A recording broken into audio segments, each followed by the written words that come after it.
Iran Israel সংঘাত, কেন LPG সিলিন্ডারে চাপ?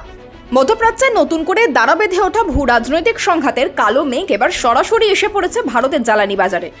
ইরান, ইসরায়েল ও মার্কিন যুক্তরাষ্ট্রের মধ্যকার সাম্প্রতিক উত্তেজনা এবং তার জেরে হরমুজ প্রণালীতে বাণিজ্যিক জাহাজ চলাচলে বাধার ফলে ভারতে এলপিজি ও প্রাকৃতিক গ্যাস সরবরাহে বড়সড় সংকট তৈরি হয়েছে। এই পরিস্থিতির সরাসরি প্রভাব পড়ছে সাধারণ মানুষের হেঁসেল থেকে শুরু করে বাণিজ্যিক প্রতিষ্ঠানগুলোর ওপর। বন্ধ হয়ে যাচ্ছে ছোট বড় সব রেস্টুরেন্ট। কেন এই সংকট? ভারত তার মোট এলপিজি চাহিদার প্রায় 60%-এরও বেশি আমদানি করে, যার সিংহভাগই আসে উপসাগরীয় দেশগুলো থেকে। আন্তর্জাতিক জ্বালানি বাজার বিশেষজ্ঞদের মতে হরমুজ প্রণালী বিশ্বের অন্যতম গুরুত্বপূর্ণ জ্বালানি করিডোর। বর্তমান যুদ্ধ পরিস্থিতির জেরে এই প্রণালীতে জাহাজ চলাচলের নিরাপত্তা নিয়ে প্রশ্ন ওঠায় আন্তর্জাতিক শিপিং কোম্পানিগুলো বাড়তি ঝুঁকি এবং বিমা খরচ নিয়ে উদ্বিগ্ন। এর ফলে একদিকে যেমন জ্বালানি আমদানির খরচ বেড়েছে, অন্যদিকে জাহাজ চলাচলে বিলম্বের কারণে সাপ্লাই চেইনও তৈরি করেছে বড়সড় ফাঁক। দিল্লির নির্দেশে তেল শোধনাগারগুলোকে এলপিজি উৎপাদন বাড়ানোর নির্দেশ দেওয়া হলেও বাজারের ঘাটতি পূরণ করা কঠিন হয়ে পড়ছে।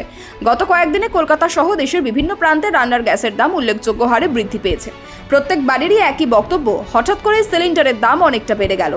মাসের বাজেট সামলাতে হিমশিম খাচ্ছি, এরপর আবার গ্যাস পাওয়ার নিশ্চয়তা নিয়েও ভয় লাগছে। পরিস্থিতি সামাল দিতে সরকার এলপিজি বুকিংয়ের সময়সীমা কিছুটা বাড়িয়ে 25 দিন করেছে, যাতে কৃত্রিম সংকট বা মজুতদারি রুখে দেওয়া যায়। তবে সাধারণ মধ্যবিত্তের উদ্বেগের শেষ নেই।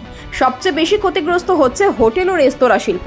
ধর্মতলা বা পার্ক স্ট্রিটের মতো শহরের প্রাণকেন্দ্রে ছোট বড় ভাতের দোকান থেকে শুরু করে বিলাসবহুল রেস্তোরাঁ সকলেই বাণিজ্যিক সিলিন্ডারের ওপর নির্ভরশীল। সরবরাহ কমে যাওয়ায় কালোবাজারে সিলিন্ডারের দাম আকাশ ছোঁয়া হওয়ায় অভিযোগ উঠছে। অনেক ব্যবসায়ীর আশঙ্কা, এই বাড়তি জ্বালানি যদি খরচ চলতে থাকে তবে খাবারের দাম আরও বাড়াতে হবে, যা শেষ পর্যন্ত ক্রেতাদের সংখ্যা কমিয়ে দেবে। দীঘা, শঙ্করপুরের মতো পর্যটন কেন্দ্রগুলোতেও হোটেল মালিকরা একই দুশ্চিন্তায় দিন কাটাচ্ছেন। শিল্পক্ষেত্রেও এর প্রভাব বিস্তার করেছে তুমুলভাবে। এলএনজি আমদানিতে ব্যাঘাত ঘটায় সার কারখানা, বিদ্যুৎ উৎপাদন কেন্দ্র এবং সিটি গ্যাস ডিস্ট্রিবিউশন নেটওয়ার্কগুলোতেও চাপের মুখে রয়েছে। ক্রিসিল রেটিংয়ের সাম্প্রতিক রিপোর্ট অনুযায়ী প্রাকৃতিক গ্যাসের সরবরাহ কমায় শিল্প ও বাণিজ্যিক খাতে বিক্রি 8 থেকে 10% কমে যাওয়ার আশঙ্কা করা হচ্ছে।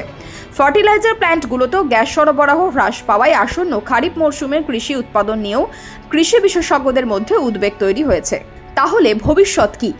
বিশেষজ্ঞদের মতে ভারত বর্তমানে এক কঠিন সন্ধিক্ষণে দাঁড়িয়ে আছে। দীর্ঘমেয়াদী সমাধান হিসেবে দেশটি ধীরে ধীরে পাইপলাইনের মাধ্যমে গ্যাস আমদানির দিকে নজর দিচ্ছে, যাতে আন্তর্জাতিক সমুদ্রপথের অস্থিরতার উপর এতটা নির্ভরশীল থাকতে না হয়। তবে স্বল্প মেয়াদে এই যুদ্ধ পরিস্থিতি ভারতের মুদ্রাস্ফীতিকে নতুন উচ্চতায় নিয়ে যেতে পারে। বিশেষজ্ঞদের মতে সরকার পরিস্থিতি নিয়ন্ত্রণে রাখতে চেষ্টা করছে।